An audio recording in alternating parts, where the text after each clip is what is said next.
Shavua Tov, Hanukkah Sameach, Jodesh Mevorach.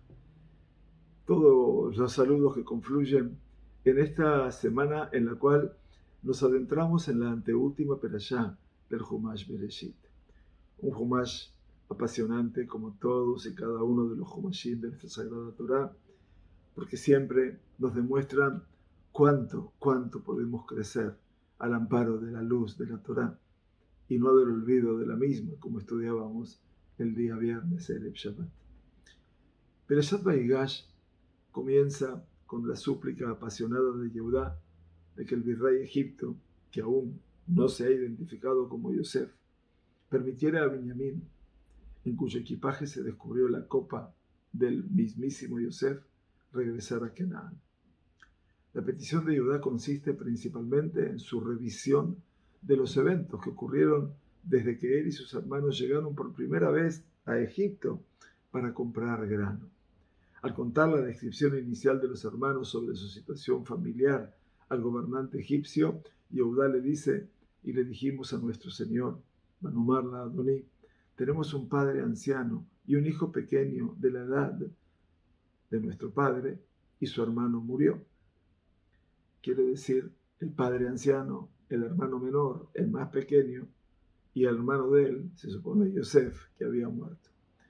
Muchos midrashim y comentaristas plantearon la cuestión de cómo Yehudá pudo pronunciar una mentira tan flagrante, alegando que el hermano de Benjamín, Yosef, había muerto. Sabía muy bien que a Yosef lo vendieron como esclavo y no lo mataron. ¿Cómo entonces podía informar que había muerto? Vaya. Rashi, citando al Bereshit Rabbah, al Midrash, explica que Yehudá no tuvo más remedio que mentir, porque si hubiera dicho que su hermano había desaparecido, Yosef exigiría que lo trajeran a Egipto, así como exigió que Benjamín se uniera a ellos en Egipto. Rav Menachem Kasher, Zichrono Libraja, en su Torah Shelema, cita una explicación diferente del Midrash Sechel Tov y la Minja Belulá, quienes afirmaron que una vez una persona fue enviada a una tierra lejana y no se supo de ella durante 22 años. De hecho, puede ser legítimamente declarado muerto. El Meshech Chochmah, una visión muy aguda, explica de manera similar, llamando nuestra atención sobre un comentario de Rashi en Masejet Ketubot. La Gemara allí aborda la situación de una mujer que se volvió a casar después de que 2 testigos testificaran sobre la muerte de su marido.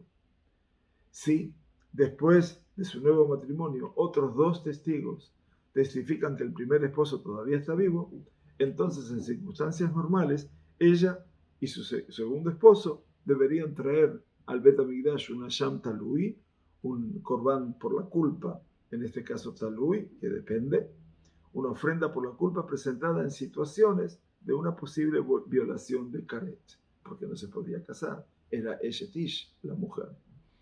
Dado que el estado del primer esposo está sujeto a tere utere, dice la Gemara, quiere decir a testimonios contradictorios de 2 conjuntos de testigos igualmente válidos, esta es una situación de una posible violación del Karet, requiriendo que la esposa y el nuevo esposo trajesen ese sacrificio. La Gemara califica esta halajá al señalar que si la mujer se había casado con uno de los primeros testigos que habían testificado sobre la muerte de su esposo, entonces el testigo no necesita traer una Sham Talui. Como está convencido de que el primer marido había fallecido, no tiene dudas sobre la legitimidad de su matrimonio con la mujer y por lo tanto, en lo que a él respecta, no ha transgredido esa posible violación del Karet. De manera similar, agrega la Gemara, si la mujer afirma que está segura de que el primer esposo había muerto, no está obligado a traer una Sham Talui, ya que no alberga dudas sobre la validez de su segundo matrimonio. ¿Sobre qué base afirmó la mujer saber con certeza que su esposo había muerto? Rashi explica que la mujer dice: estoy segura de que si estuviera vivo, vendría. En otras palabras, la mujer lo estaba lo suficientemente segura de la lealtad de su esposo hacia ella, que podía declarar con confianza que él habría regresado si estuviera vivo. De manera similar, afirma el Meshech Chochmah, Yehudá confiaba de que si Yosef hubiera estado vivo, se habría puesto en contacto con su padre. El hecho de que no haya tenido contacto con Jacob durante más de 2 décadas proporcionó una prueba suficiente para Yehudá, entre todo, que se refiriese ahora a Yosef como muerto, a pesar de no tener un conocimiento claro del destino de Yosef. Una explicación mucho más simple surge del comentario del nieto de Rashi Rashbam, Rabbi Shmuel ben Meir, a un pasuk en Berashat Vayeshev. Según el Rashbam, los hermanos en realidad nunca vendieron a Yosef. Después de arrojar a Yosef al pozo en el desierto, se alejaron un poco del sitio, se sentaron a comer pan, se fueron a comer. Y fue allí donde vieron a los mercaderes ismaelitas que viajaban hacia ellos y decidieron vender a su hermano.